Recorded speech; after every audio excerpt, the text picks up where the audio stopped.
Salut à tous, bienvenue à La Belle. La Belle, c'est un petit village à environ 30 minutes de Mont-Tremblant qui est une station de ski qui, elle, est située environ à 1h30 de route au nord de Montréal. Et si je vous précise tout ça, c'est que faire voler un drone ici au Québec, c'est un peu comme en France, c'est compliqué. Mais là, on est à côté d'un lac, il n'y a pas grand monde autour de nous, on va pouvoir faire voler le Mavic Air tranquillement. Et d'ailleurs, je remercie Gearbest qui m'a gentiment envoyé le Mavic Air pour me permettre de le tester et de vous donner mon avis en toute objectivité. Allez, c'est parti.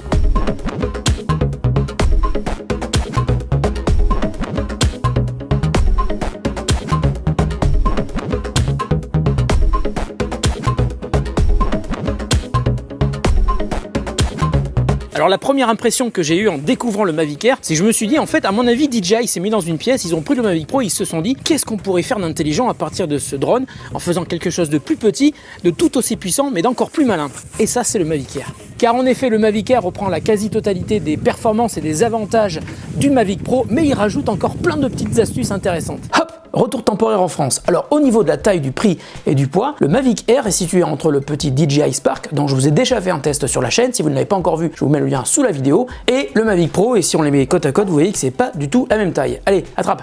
Non, je déconne. Mais en dehors de sa taille et de son poids, le Mavic Air est quand même beaucoup plus proche du Mavic Pro que du DJI Spark. Au niveau du design, sur le Mavic Air, on trouve plein de petits détails qui font que pour moi, le Mavic Air est beaucoup mieux pensé que le Mavic Pro. Alors tout d'abord, le Mavic Air est doté du même capteur photo et vidéo de 12 mégapixels que le Mavic Pro. Il est donc capable de filmer en 4K, contrairement au Spark qui filme uniquement en Full HD, mais même avec le même capteur, le Mavic Air a un avantage énorme par rapport au Mavic Pro. Il est capable d'enregistrer des vidéos avec un débit de 100 mégabits par seconde, qui lui permet donc de stocker plus d'informations que le Mavic Pro, qui lui est limité à un débit de 60 mégabits par seconde. Les vidéos du Mavic Air sont donc de meilleure qualité, même si les fichiers produits sont en toute logique un peu plus volumineux.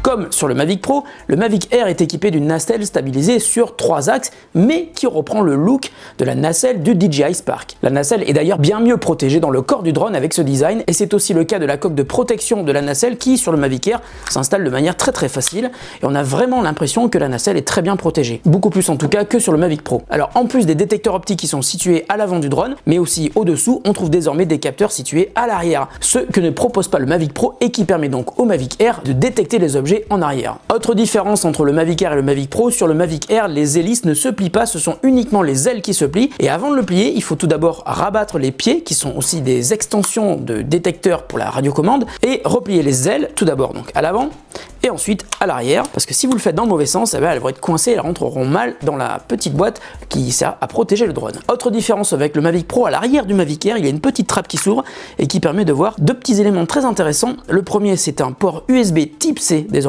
Alors il ne sert qu'à une seule chose, c'est récupérer les vidéos qui sont stockées sur la mémoire interne de 8 Go du drone. Et juste à côté, il y a un port micro SD qui permet donc de mettre une carte micro SD. J'ai testé, ça marche avec une carte jusqu'à 256 Go, ce qui est plutôt pas mal. Il y a donc 8 Go de mémoire de stockage à l'intérieur du Mavic Air, ce qui n'existait pas sur le Mavic Pro. Donc ça c'est génial, ça évite ce moment gênant où tu fais voler ton drone et tu t'aperçois que t'as pas de carte une fois que t'es en l'air. Le seul truc qui est dommage, c'est qu'une fois que la carte mémoire est pleine, ça ne bascule pas automatiquement sur la mémoire intégrée. Oui, parce que c'est vrai, ça peut aussi servir de mémoire de secours. Sauf que ça aurait été plus malin de le rendre automatique, le passage de l'un à l'autre. Passons maintenant à la télécommande du Mavic Air. Alors elle ressemble beaucoup à celle du Mavic Pro et du Spark, mais en fait elle ressemble beaucoup plus à celle du Spark puisqu'il n'y a pas d'écran. Alors personnellement ça me dérange pas du tout parce que j'ai souvent l'habitude de regarder les informations sur l'écran du smartphone et pas du tout sur l'écran de la télécommande, et donc ça tombe bien parce que les informations sont strictement les mêmes sur l'un et sur l'autre. Donc sur la télécommande du Mavic Air, plus d'écran, et quand on le déballe, on a une petite surprise, c'est qu'il n'y a pas non plus de joystick. Alors où sont les joysticks? Eh bien ils sont cachés à l'intérieur des mâchoires de la radiocommande.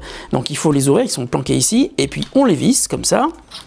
Alors c'est assez malin, mais il faut pas les perdre. Heureusement, il y a une deuxième paire de joysticks qui est livrée avec le Mavic Air. Alors pour recharger la radiocommande, ça prend environ 2 heures et il faudra environ 1 heure pour recharger chaque batterie. Et si vous achetez la version Flymore Combo du Mavic Air, qui coûte donc un peu plus cher que la version classique, vous aurez en plus ce support qui permet de charger 3 batteries en même temps. Alors pas vraiment en même temps, mais plutôt à la suite. C'est-à-dire que la première se charge, ensuite ça passe à la deuxième, puis à la troisième. Alors concernant mon avis sur le Mavic Air après l'avoir utilisé, eh bien j'ai des avis sur 3 aspects différents. Tout d'abord sur le design, l'ergonomie, la facilité de transport. Il est pour moi sans aucun défaut. Je suis quand même un petit peu réservé sur la façon de plier les ailes. Il aurait dû avoir un système plus intelligent parce qu'à chaque fois que je le plie ou que je le déplie, je me trompe et je le fais dans le mauvais sens. Alors, il faut quand même faire super gaffe parce qu'on pourrait le casser si on force comme un bourrin. Ensuite, sur la qualité de l'image, c'est indéniable, le Mavic Air est meilleur que le Mavic Pro car il enregistre avec un débit supérieur. Et enfin, au niveau de l'usage, le Mavic Air possède des fonctions et des modes intelligents supplémentaires par rapport au Pro et il est aussi stable que le Mavic Pro et il va même un peu plus vite. Finalement, les seuls points négatifs à mon sens sont tout d'abord l'autonomie. Avec le Mavic Pro, on peut faire voler son drone 27 minutes et jusqu'à 30 minutes avec le Mavic Pro Platinum. Et avec le Mavic Air,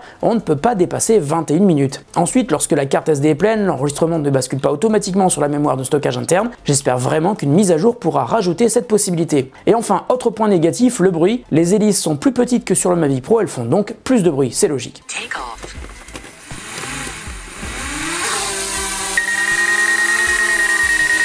Ah oui, juste un truc, avec le Mavic Air, on peut faire comme avec le Spark, on peut le contrôler avec les mains. C'est génial. Non, en fait, je pense que ça sert strictement à rien, parce que mis à part le fait de pouvoir prendre des photos sans avoir la radiocommande à la main, ça c'est sympa, et sinon le reste du temps, t'as vraiment l'air d'un con et t'as l'impression d'être Luke Skywalker qui finit sa dernière année de maîtrise de force Jedi. Ouais.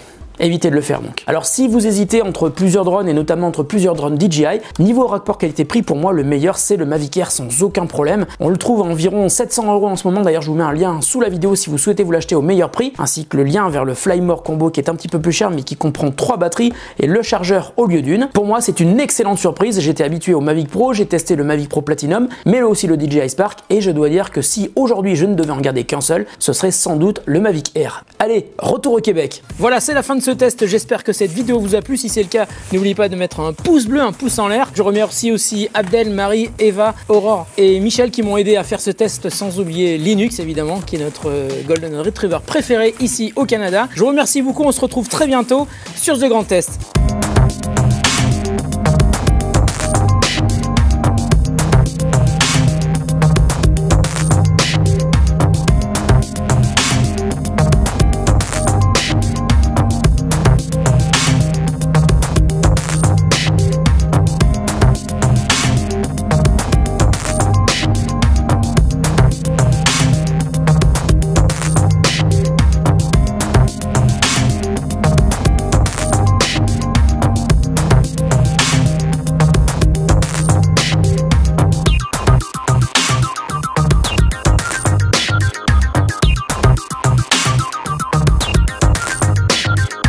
Le gars il doit être pété de thunes, hein. Il va au Canada faire voler son drone.